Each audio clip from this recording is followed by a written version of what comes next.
Oh, hey YouTube, what's really good? My name is Minnesota Vikavolts, coach of the South Texas Sableyes, and this is going to be our week 3 battle for the NPA. This week we are going up against aDrive, coach of the Minnesota Vikavolts. Now, I don't know if you've heard of him. He's not very big in this community. He's really new to draft league content. Okay, no, but seriously, I'm sure most of you know who aDrive is. He's really large in this community. He does a lot of these draft leagues and posts just a ton of really high quality content on his channel. If you don't know who he is, definitely go check him out. The link to his battle will be in the description down below.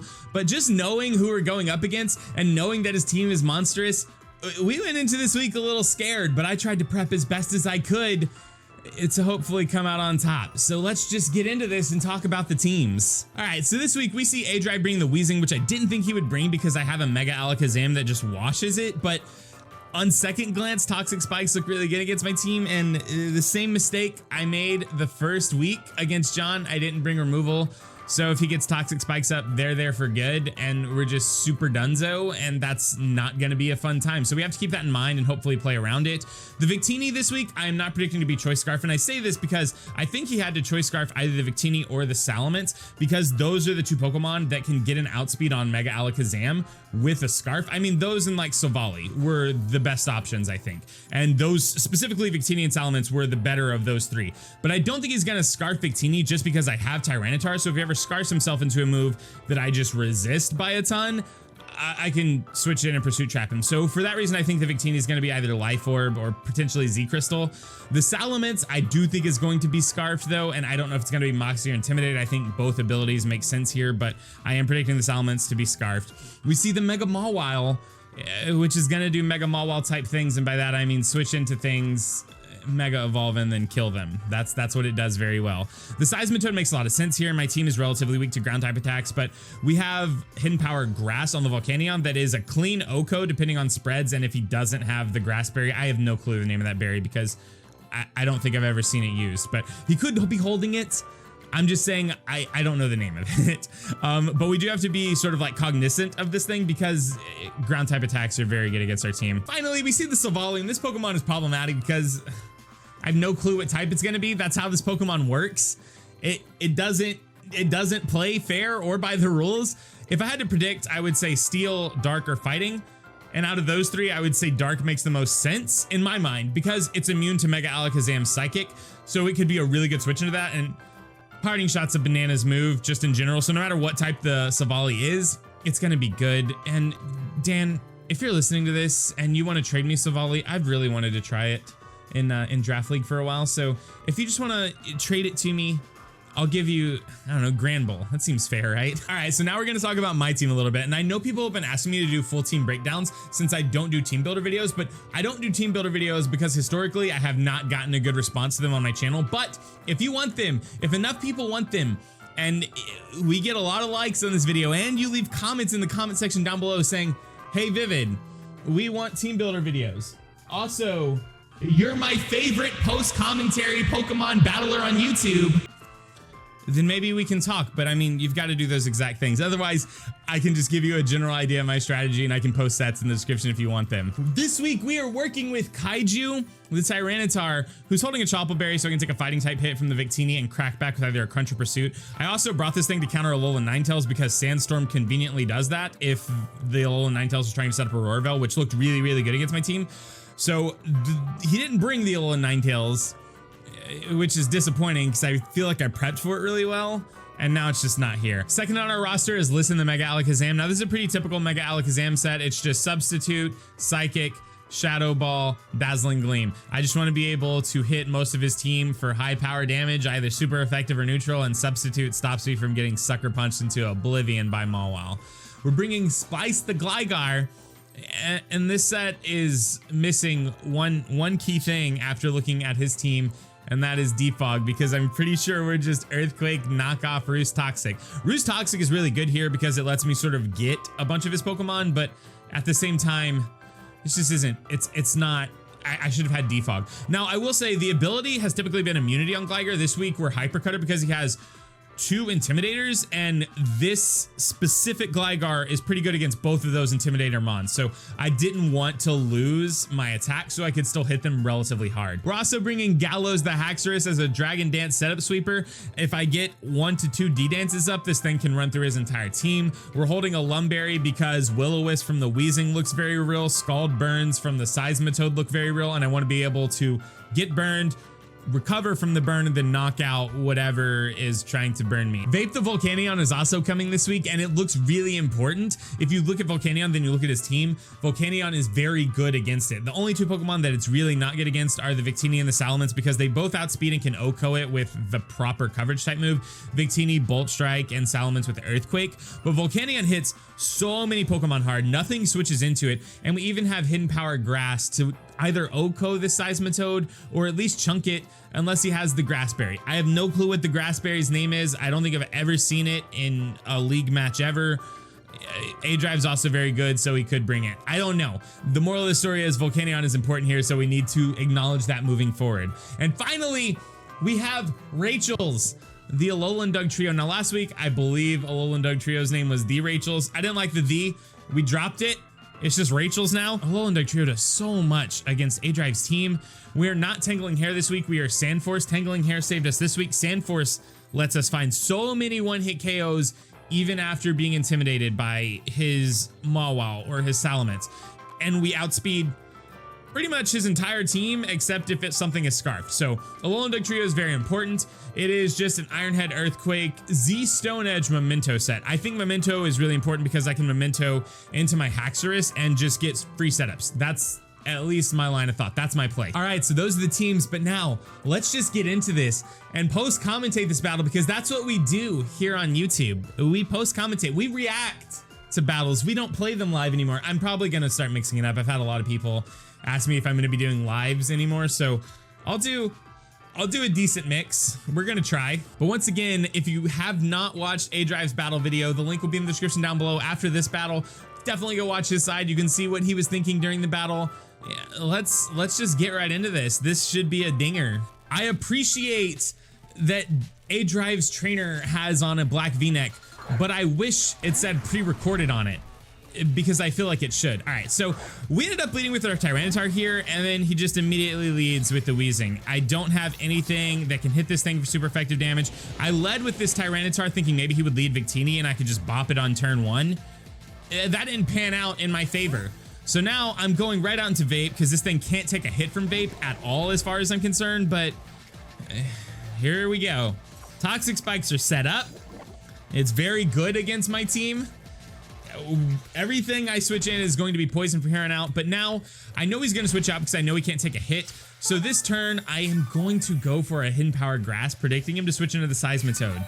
And let's just see how that works out in our favor. We also see that it's Black Sludge. He can tell right now that I am not Choice Specs because he saw my leftovers, so he knows that I'm more of a bulky set. He switches out into Bubbles as we click Hidden Power Grass, and I know in my mind I'm thinking, all right, you're a god, and then he eats the berry, and I'm just like, okay, all right, let's take a moment to think about this. Okay, he could switch out into the Victini, predicting Hidden Power Grass, or the Salamence.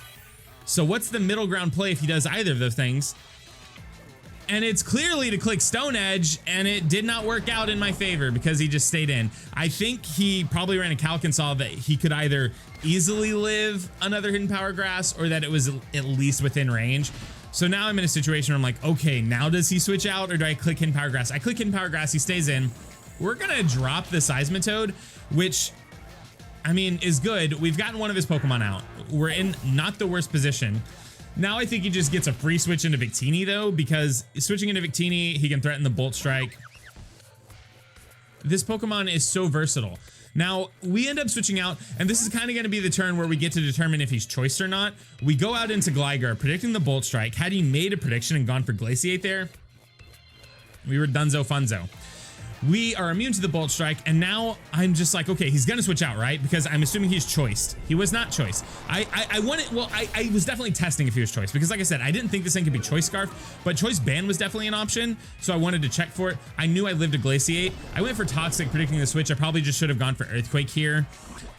I also could have just switched out to see if he was choice, and that might have been a better play because then our splice would have still been at a reasonable amount of health. This turn, I have to switch out. I cannot stay in. I have a really good switch into Glaciate in Tyranitar because we get set up the sand, our special defense goes up. Now, my team is getting wore down by these toxic spikes already. It's not great. We get to set up the sand so we get some chip damage on things. We're going to eat this Glaciate like it's nobody's business. And now we're in a position where I can stay in because I know I live a brick break with the Choppleberry. I know that much. The question is, do I go for Pursuit or do I go for Crunch? Because if I go for Pursuit and he doesn't switch, there's a chance he lives. I end up just going with the hard read that he's gonna switch and go for the Pursuit, and it pays off. And now I'm like, okay, all right, he's got Toxic Spikes up. My Gligar is weakened, but this very quickly has turned into a 6v4 battle. Now, Toxic Spikes, not in my favor, not even a little bit. He switches down to his Mega Mawile here. I think it's really easy to predict him to go for the Play Rough and switch. So on that prediction, I'm going to stay in and just set up my Stealth Rocks. I didn't bring Earthquake on the Tyranitar, which is probably a little loose. Had I had Earthquake on the T-Tar, right now, we 100% would have been able to just chunk the Mawile. I mean, we wouldn't have been able to do much damage to it because we're intimidated, but we would have been able to chunk it. So we take a Thunder Punch. It's not a big deal. We set up our Stealth Rocks. We are just going to let Tyranitar drop. This might have been a misplay in hindsight, just because, like I said, Tyranitar sets up the sand for a Alolan Dugtrio, which is a really good thing. Because in the sand, Alolan Dugtrio just nukes everything on his team. And it seems so good. We have to let... I just don't know what I can switch into, though. So we let the Tyranitar drop. We're going to go out into our Volcanion. This thing can't realistically do much to me. So here... Again, I'm sort of in my prediction game a lot this game. In my prediction game, I'm in my mental. I go for Steam Eruption, predicting him to switch into Salamence, hoping to snack a burn. It still does so much damage, but I think we also just could have knocked him out by going for Fire Blast here. And this was, it was a misplay. Like, we get the burn, so we live the Thunder Punch. He can definitely take me out with a follow-up Sucker Punch, so I have to be sort of like cognizant of this. Am I even pronouncing that word right? I think it's cognition. I don't know. I should stop saying it. I think I've said it twice in this video already. So he reveals the Sucker Punch. We know he has Thunder Punch, Sucker Punch, so it's just a little punchy Mega Mawile. And here, this next part of the game, the next few turns, I think are some of my biggest misplays. I go into listen the Mega Alakazam, knowing 100% I can outspeed it, but he's revealed Sucker Punch, so I know he has Sucker Punch. Knowing that I have, like, knowing that he knows that he's revealed Sucker Punch, I don't know why I click Substitute right here, because I'm poisoned. So now I'm just wearing down my Mega Alakazam, sort of for no benefit, right? Because he can just predict me to go for a substitute and attack, which is what Dan does here because Dan is very good. And now I'm just like, okay, well, I mean, even if I wasn't poisoned, this would be fine because I could set up 3 subs and I think this thing would die to burn. As is, he just gets to go for Ice Punch each turn, and I feel like I can't just click Shadow Ball or Psychic or really any attack and take him out. Any attack at this point would take out this Mega Mawile. It would. And I just keep thinking, okay, I don't want to get Sucker Punch, I go for Substitute. Why? Why are you this way? That's literally, as I was doing this, I was just like, why are you doing this? Why are you this way? Who made you this way? I could have attacked on either of these turns, knowing that he knew that I had Sucker Punch, and he wasn't just going to click Sucker Punch into my Substitute. Substitute Mega Alakazam is like the most basic Mega Alakazam set. I switch out here, preserving this Mega Alakazam, because if his Salamence is not Scarfed, the Mega Alakazam actually has a chance to OHKO it with Dazzling Gleam. I go into Splice and I let it go down, because I think the rest of my team is more important than Gligar at this point. Again, I don't know if this is the best plays to be making, but we're really out here making them. I mean, like, I'm not gonna lie, I'm proud of how I played up to this point. I just think the sub game on Mega Alakazam and the letting Gligar go down for no benefit doesn't make much sense here. So he goes into his Salamence here. This kind of to me screams I'm choiced. It reveals Moxie. That also to me screams I'm choiced. I have to stay in either way and go for the D-Gleam. He reveals he is choiced. He goes for the Earthquake, which I think is really interesting. Outrage here potentially won him the game.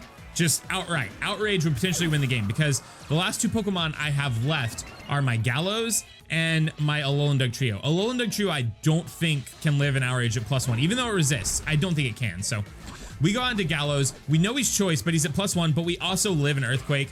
we heal the poison off of our Lumberry, which is, at this point, I'm just like, I mean, the Lumberry probably wasn't going to get used anywhere else. This turn, I have a really tense internal struggle between clicking D-Dance, predicting him to switch, or clicking Outrage. In the end, I had to click Outrage because Outrage still chunked the rest of his team. I mean, granted, I don't know what the Sableyes is, but Outrage is going to hurt from a Haxorus regardless of whether or not you resist the attack. It's just because Haxorus's base attack stat is stupid. And clicking Dragon Dance didn't do me any good there because his Salamence is probably sped IV'd to creep a Dragon Dance Haxorus. This turn, we're locked into the Outrage.